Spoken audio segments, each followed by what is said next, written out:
એક દિવસ ગયા હોય ને તો પણ એમ કહેવાય કે ઉપર હરિના ચોપડામાં નોંધ તો 100% થઈ જાય છે. તો હાલો હાલો હાલો હાલો હાલો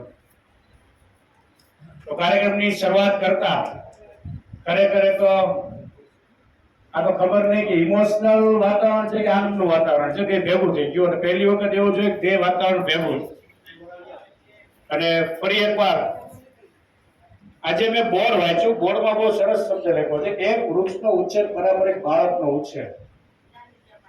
અને અહીંયા બેઠેલા દરેક વ્યક્તિ એમ કહે કે પોતાનું તન મન અને ધન, હું છે ને લજામણી ચોક રહું પંડેર, લજામણી ચોક થી દરરોજ મારે આવવા ને તો સીમાડા નાકા ઘણી વખત ગ્રીન આર્મીમાં ટી શર્ટ વાળા વ્યક્તિઓ મને દેખાય. તો મને એમ થાય હું તો માણસે ઉઠું અને એમાં એટલી આળસ થતી હોય.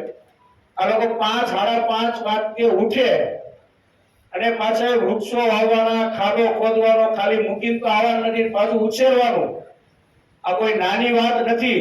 આમાં કોઈ ડિગ્રી કામ ન કરે, આની અંદર ભાવ કામ કરે, એક આપણી ભાવના કામ કરે, ત્યારે આ કામ થાય. પાછો વૃક્ષ આપણા માટે નહીં, લોકો માટે વાવવું, આ આપણી તાકાત છે ગ્રીન આર્મી.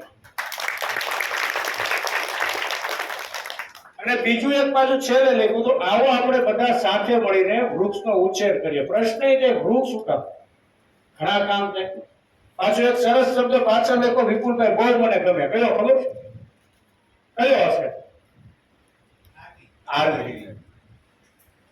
ખરેખર તો દુનિયામાં હું બે જ વ્યક્તિને સિલેક્ટ કરું છું, એક સૈનિક કે બીજા પોલીસ નહીં, પણ આવા આર્મી કે જે સમાજ માટે, લોકો માટે નિસ્વાર્થ ભાવે ઘરમાંથી નીકળી પડે, ધંધો મૂકીને, એવું નથી નવરા છે તો ખરેખર આર્મીને લાયક છો. જેમ સરહદ ઉપરથી જેમ સૈનિક આવે ને અને એનું સન્માન થાય ને એવું સન્માન તમારું થયું ને એ મને ખરેખર ફીલ આવે. ફરક એટલો છે કે અને 15 દિવસ 12 થી 15 દિવસ સુધી આપણે વૃક્ષારોપણ કરવા માટે જવું તો માત્ર તમને જ નહીં, આજે તમારે તમારા પરિવારના દરેક વ્યક્તિઓને વધારવાના છે. ભલે સાથે નથી પણ આપણો પૂરો સહકાર હતો તો આપણે જઈ શક્યા છે.